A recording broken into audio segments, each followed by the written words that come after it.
Tensions between Joel Embiid and the Philadelphia 76ers organization are seemingly at an all-time high. With plenty of past scars built up already, there is clearly some frustration coming from Embiid regarding the state of his rehab, in which he revealed to the public in a tell-all article on ESPN. However, some has concerns that the frustrations with Embiid could stem to effects beyond just him as a talent, with Kendrick Perkins pitching on ESPN that if the Sixers are not careful, that Tyrese Maxey could be the next player to demand out of Philadelphia. I want to dive into why he's thinking this direction, why I do think there is a bit of truth to what Kendrick Perkins is saying, even though that directly I don't think the Sixers should be in fear of in the short term there, and just discuss a little bit about Maxey's outlook moving forward. It has been one of the more bizarre career trajectories for a player who was drafted 21st overall, really had to earn his minutes at the start of his career, and then sort of benefited from guys like Ben Simmons holding out, that he gets his opportunity to get thrown to the starting lineup, and what did he do but deliver and looked every bit of the co-star that Joel Embiid was looking for all along. As he prepares to head to his age 25 season,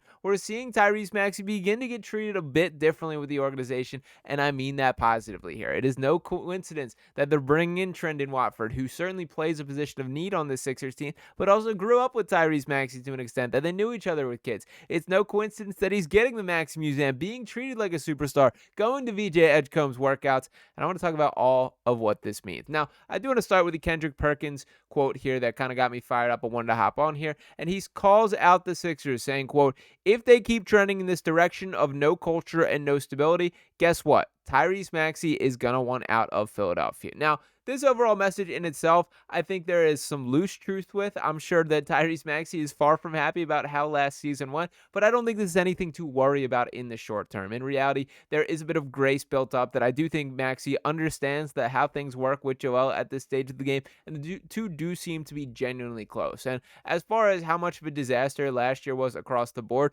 I still think Tyrese Maxey showed some encouraging stretches here. And to dive into exactly what he brought to the table, played 37.7 minutes per game, which is too many in my mind. He was leading the NBA in minutes for quite a stretch and then got a couple injuries, probably not correlated there. Now, his overall production, 26.3 points, 6.1 assists per game, 3.3 rebounds. The efficiency did take a dip last year, shot just 43.7% from the field, 33.7% from beyond the three-point arc, only 27.5% on corner threes. I also want to acknowledge the injuries that he did play with. There was a stretch where Tyrese Maxey had to change his shot form to the point where he was shooting with 3 fingers because of an issue that he was dealing with on his hand there. Now, it is unacceptable in my mind that he was even on the court, especially given the context of that season here, but I do also respect that from Tyrese Maxey, who, say what you want about Joel Embiid and Paul George and all the time that they missed, Tyrese Maxey was on the floor and competing for as much as he possibly could, even to the late stages of that season here.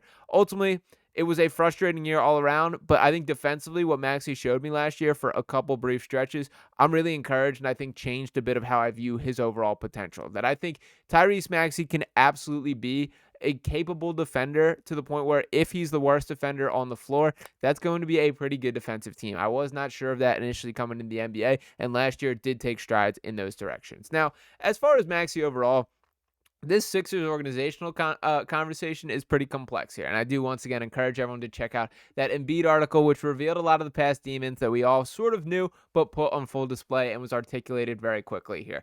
The Sixers organization is not perfect. They've done plenty wrong and are still doing plenty wrong. But I do think that if you were to compare how things are run right now versus how things were run 10 years ago, there have been some significant steps forward here, to the point where Embiid acknowledging stories like an intern overseeing his initial rehab, things like the lack of communication, the lack of belief in him, the just every single decision-making process that the organization went down was not exactly to the standard of a true NBA franchise, and I think we are there. We are too competent to an extent that I don't think that this organization was for a significant stretch there. Now, for Maxey specifically here, the benefit that I think he has in this situation, and people underrate this for how appealing this can be to players, is he is the future, man. He is who the organization will be passed to. And to highlight exactly what I mean with that youth movement here is just take a look at each of these ages. VJ Edgecombe, 19 years old. Jared McCain, 20 years old. Justin Edwards, 21 years old. Janai Broome, 22 years old. Adem Bona, 22. Ricky Council, 23.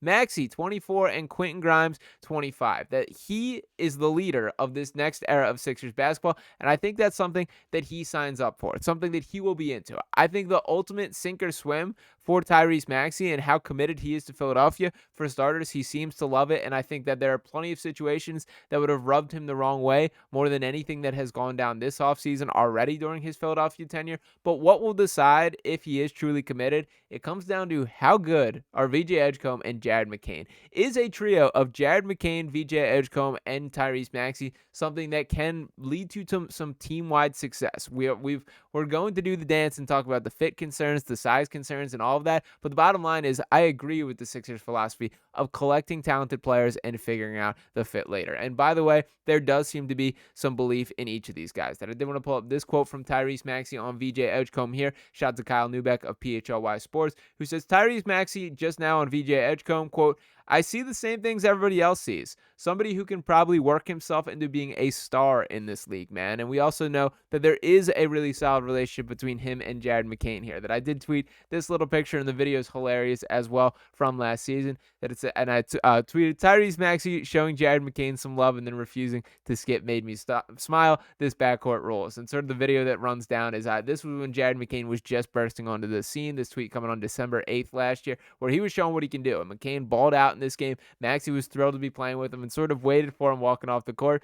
McCain comes over, Maxey pulls his arm around him, McCain starts skipping, and then Maxey gets like that. All right, let's settle down a little bit, man, which I just love all parts of this. And even the way that when Maxey talks as far as the off the court, the way that he regards McCain, I think means a little something. That these are guys that I think see things like-minded. And as far as the culture concerns, which what Kendrick Perkins is getting at here, Maxey can be at the forefront of changing that entirely. And I do think McCain and Edgecombe are guys that are going to see that vision the same way. These are workers. These are guys that are going to be in the gym until the lights shut out. This is not a guy like Joel Embiid, for all the love that we can have with him, had to protect his own body as his number one priority. That unfortunately the reality is, for all the complaints about fitness or the shape he is or all this, what is most beneficial to Joel Embiid is to make sure his body is at as healthy of a stage as possible, even if that means staying on the trainer's table or staying in the ice bath rather than getting up some additional shots on the court. That is the just give and take that had to come with his career.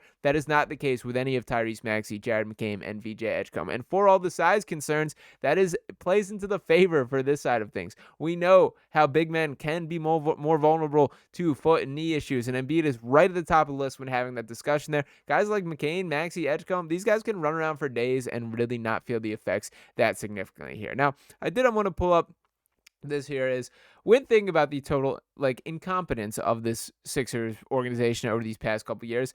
This sort of, I guess, not really stat, but fact here really kind of put it into perspective for me. And I did some digging last night looking at Joel Embiid's longest tenured teammates in his career. The longest tenured teammate that Joel Embiid has ever had is Furkan Korkmaz, who played 7 seasons alongside him. Number 2 on that list, Tobias Harris, who somehow spent 6 seasons here in Philly. Tyrese Maxey, already the 3rd longest tenured teammate of Joel Embiid in his career, playing 5 years. Shake Milton tied with him for 5 years. Then in 4th place, or tied for 5th place here, Paul Reed, Matisse Thybulle, Ben Simmons, and Robert Covington.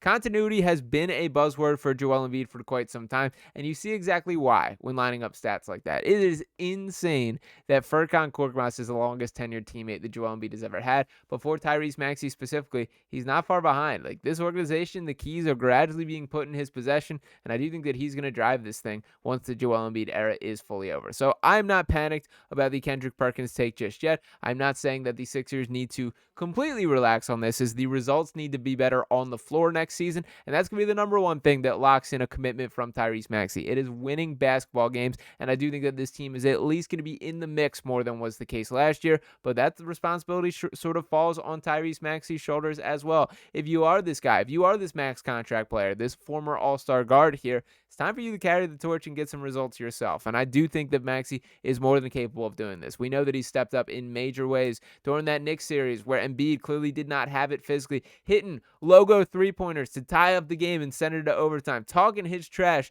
to the New York fans on the sideline. Maxey's got some dog in him, and I do think that it's going to come out on full display this year. So let me know what you guys think about all that. Do you have any concern for Tyrese Maxey forcing his way out? He does work with the powers that be, Clutch Sports, the most powerful people in the entire sports world, but I don't think that the panic button should be being pressed on this just yet. Let me know if you guys are more panicked than I am. If you have any thoughts on any of this in the comments there. Appreciate each and every one of you guys for tuning in into the video. If you have not already, make sure you're smashing that subscribe button, dropping a like on this video here. We'll be back talking to you next time right here on Sixers Digest. Peace.